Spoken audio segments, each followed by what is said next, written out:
Bonjour, je vais vous présenter le modèle du cerveau dans la main de Daniel Siegel. C'est un modèle du cerveau qu'on peut expliquer aux élèves à partir de 3 ans jusqu'à l'âge adulte. On représente le modèle du cerveau par la main. Donc ici c'est le front et tout le reste du cerveau. Ici la moelle épinière, ici le tronc cérébral avec la partie limbique du cerveau dans lequel il y a nos réactions en cas de stress, soit l'attaque, la fuite ou la sidération.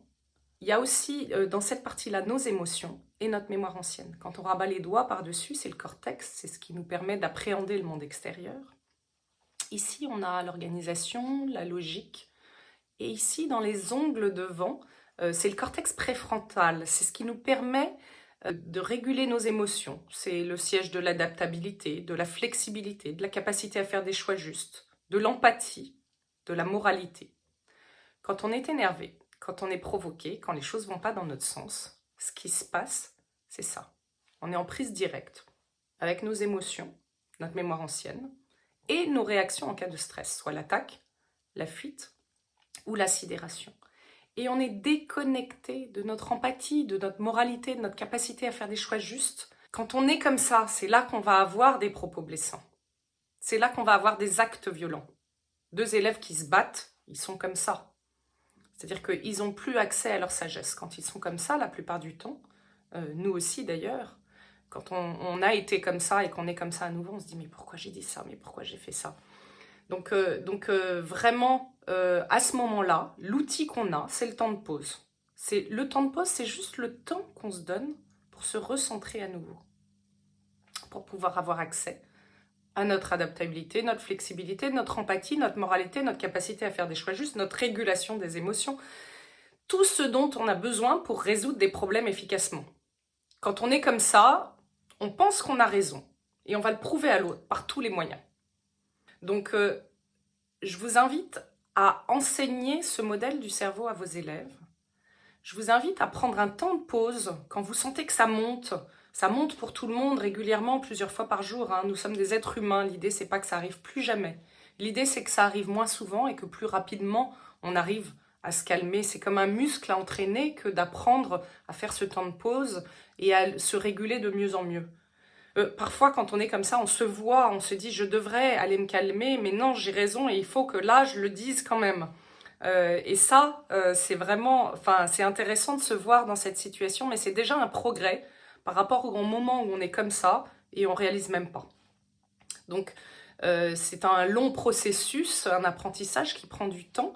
Les enfants, si on commence tôt avec eux, cette capacité, ils vont la développer beaucoup plus vite et beaucoup plus efficacement que nous. Il y a aussi un phénomène qui s'appelle les neurones miroirs, qui fait qu'on reproduit le comportement qu'on voit. Donc, quand on est comme ça, en 10 secondes, notre élève peut être comme ça, ou inversement. Ou 2 élèves dans la cour qui se battent, clac, clac. En 10 secondes, ça monte.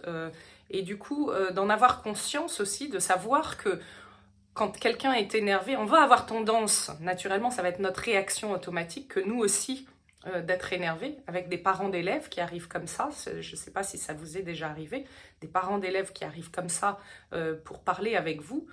Si vous arrivez à rester centrés et les aider à se recentrer eux aussi, l'entretien sera quand même beaucoup plus efficace que si on est comme ça tous les deux. La résolution de problèmes qu'on pourra en tirer sera probablement plus intéressante. Il y a des élèves qui arrivent comme ça le matin. C'est-à-dire que ils sont, parce que ce qui se passe à la maison, ils arrivent comme ça. Donc l'idée, ça va être de travailler sur la régulation émotionnelle, de mettre un mot sur une émotion, c'est déjà la moitié du travail de la régulation émotionnelle. Et puis, ce fameux temps de pause, de les autoriser à faire quelque chose qui va les aider à se calmer.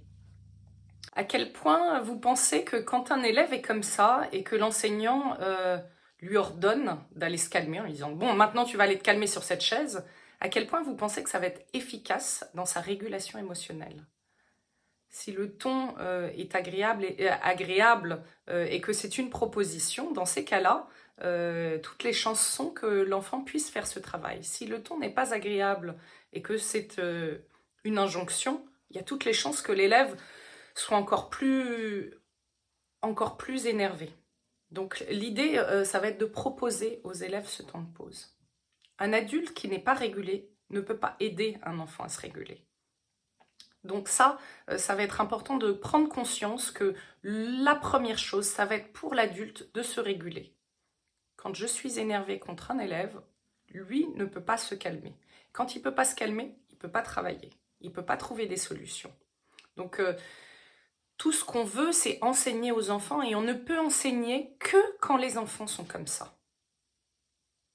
Il n'y a pas d'enseignement, que ce soit au niveau du comportement ou au niveau académique, qui puisse se faire quand l'enfant n'est pas comme ça. Un autre point, c'est que les adolescents sont comme ça tout le temps. Qu'ils ont beaucoup plus souvent la capacité à se déconnecter, beaucoup plus rapidement. Et l'idée, ça va être de se dire, en tant qu'adulte, face à des ados, évidemment, avec les neurones miroirs, il y a beaucoup plus tendance à s'énerver. Et donc, le temps de pause, c'est vraiment encore plus important au niveau de l'adolescence. Et puis, le cerveau se termine complètement qu'à 25 ans. Donc, il y a du temps au niveau de la régulation et du travail à faire pour arriver à une meilleure régulation émotionnelle. Donc vraiment, je vous invite à enseigner ce modèle à vos élèves et puis à vous entraîner au temps de pause. Vous entraînez vous, entraînez vos élèves. Parfois, on peut créer un petit espace temps de pause dans la classe.